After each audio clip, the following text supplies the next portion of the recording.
उनकी तीन बूंद, तीन जो लटे शंकर भगवान ने पौराणिक वर्णन जो है, तो जब भागीरथ ने तब उन्होंने गंगा को छोड़ा तो एक आकाश गंगा हुई, एक पाताल और एक पृथ्वी पर गंगा आई।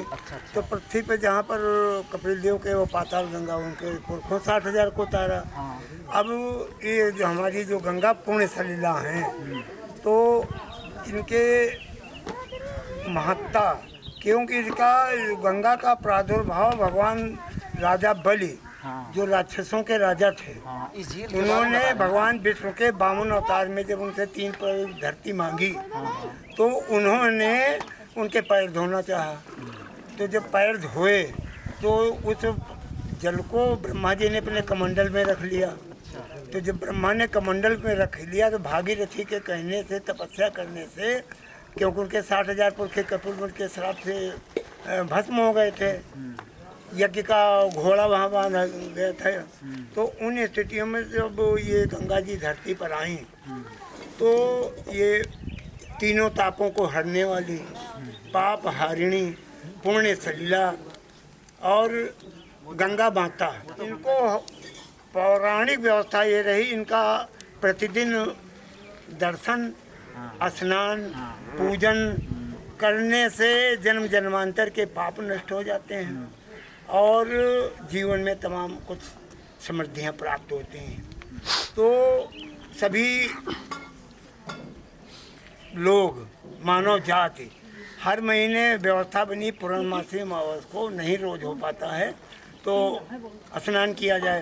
तो जैसे राजा बलि राक्षस थे, मतलब असुर उसमें, तो ये बाणासुर भी जो है असुर उसके थे। तो त्रेता युग में वो भी गंगा स्नान करने जाते, जैसे सीता जी रोज जाती थी आपके वाल्मीकि आश्रम से वहाँ कानपुर तपेश्वरी देवी में, बाणासुर जाता था गंगा स्नान करने।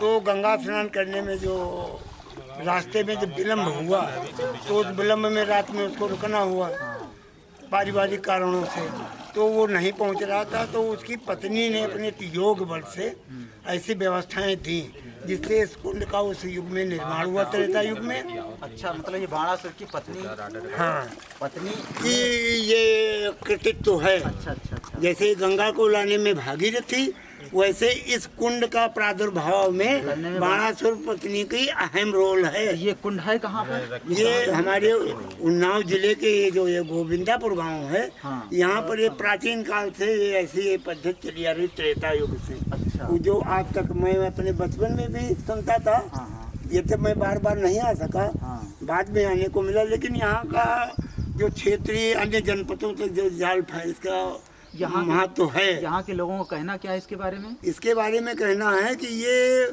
हमारे बाबा दादा और पुरखों के ज़माने से है। जैसे कि उदंतियाँ होती हैं, वैसे ये तीर्थ है। अच्छा। ये बनारस तीर्थ बाणासुर के नाम से। तो इसमें स्नान करने से मतलब इसमें करने से जो है तमाम प्रकार के रोग, त्वचा रोग, वो ठीक हो जाते हैं और आध्यात्मिक विचारधारा आती है, समझ के नए नए रास्ते खुलते हैं, जैसा गंगा जी का वर्णन है। तो अगर लोग आना चाहें इस झील में दर्शन करने, स्नान करने के लिए, तो कहाँ आए, किस मंदिर? भाई देखो, ये तीर्थ हमारा उपेक्षित पड़ा हुआ काफ़ी समय से। उपेक्षित अब कुछ वर्षों से हमारे जो 1897 में जो इसका पुरखों ने निर्माण कराया, उसके व्यवस्था में 2 साल से ज़्यादा विशेष महत्व करके यहाँ की सरकार ने भी महत्व देना शुरू किया। इसके जीर्णोद्धार की भी व्यवस्था की, लेकिन ये बहुत ही नाकाफ़ी है, ऊँट के मुंह में जीरा है। व्यवस्थाएं शासन स्तर की इस प्रकार की हैं कि पत्थर भी लगाया गया कि जो 1 करोड़ था, वो प्रस्ताव ही ज़्यादा नहीं भेजा गया, और जो भेजा गया, जो पत्थर लगा, वो भी निम्न कोटि का था। जिसकी जांच शासन स्तर से लंबित, शासन इस दिशा में कुछ करे तभी कुछ संभव है, नहीं था कुछ हम लोग क्या कर सकते। जनता के से जो बन पड़ रहा वो सब दिख रहा है। देखने में तो लग रहा है झील का बहुत ही ज़्यादा, मतलब भाई ये ईश्वर की कृपा है, माँ गंगा की कृपा है जो यहाँ पर प्रकट हुई और लोगों को बगैर परिश्रम के, बगैर दूर जाए यहाँ पे इसका लाभ मिल रहा है। इस व्यवस्था का ज़्यादा से ज़्यादा लोगों का लाभ मिले, ये सरकार का भी नैतिक दायित्व है कि ये आध्यात्मिक धर्म प्राण देश है, धर्म की आस्था को अक्षुण्ण रखना ये सरकार का भी दायित्व है, क्योंकि ये हिंदुओं का जो चरित्र का और जो उनके तमाम आध्यात्मिक संपदाओं का नष्ट किया गया, उसको पुनर्जागरण कराने के लिए कि यहाँ अहम कदम होगा। इस झील की साफ सफाई और रख रखाव के लिए क्या कहना चाहेंगे? मैं ये कहना चाहूँगा कि भी जैसे जीर्णोद्धार के लिए 1 करोड़ रुपया किया, अब यहाँ के प्रधान के दूरदर्शिता नहीं रही कि उसने 32 लाख का ही प्रस्ताव भेजा, क्योंकि जो पैसा यहाँ खर्च होना उसको ज्ञान नहीं था। यदि 1 करोड़ का भेजते तो 1 करोड़ मिलता, जैसा कि हमारे जलेश्वर मंदिर में मिल रहा।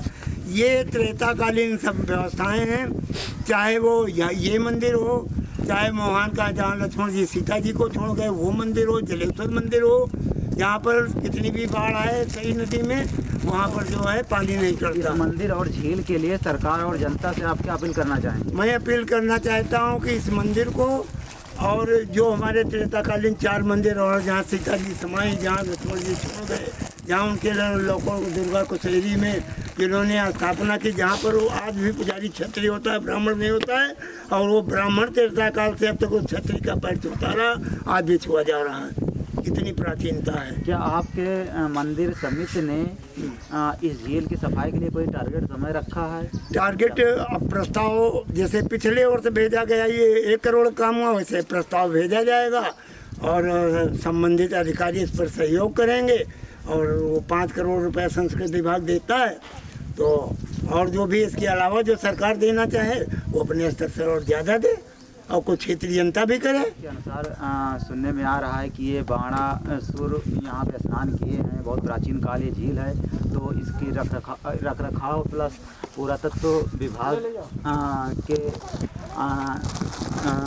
पुरातत्व विभाग के नज़र में भी आपको डालना चाहिए कि इसका। बिल्कुल, मैंने जो प्रस्ताव अपने अध्यक्ष मंदिर के अध्यक्ष जी को दिया है वो आश्वासन भी दिए हैं कि संबंधित विभाग, चाहे वो संस्कृत विभाग हो, पुरातत्व विभाग हो, अन्वेषणालय हो या अयोध्या शोध संस्थान हो, सभी ये मिल करके इसमें प्रयास करेंगे, तभी सार्थक परिणाम सामने दिखेंगे। क्योंकि इसमें अच्छे कदम उठाने की जरूरत है। बिल्कुल आवश्यकता है और अविलंब त्वरित गति से कार्यवाही होने की आवश्यकता है। धन्यवाद दादाजी, आपसे समय। बाबा का नाम और जल का स्रोत कहाँ? ईश्वर का से पूरी सृष्टि ईश्वर के हिसाब से इच्छा ते कोटिन संसारा रचित न लागत पल की बारा, तो ईश्वर की कृपा से और उस बाणासुर की पत्नी के तेज प्रताप से और उसकी तपस्या के बल से माँ गंगा यहाँ प्रकट हुई, जिसका ये जीता जागता उदाहरण दिख रहा है।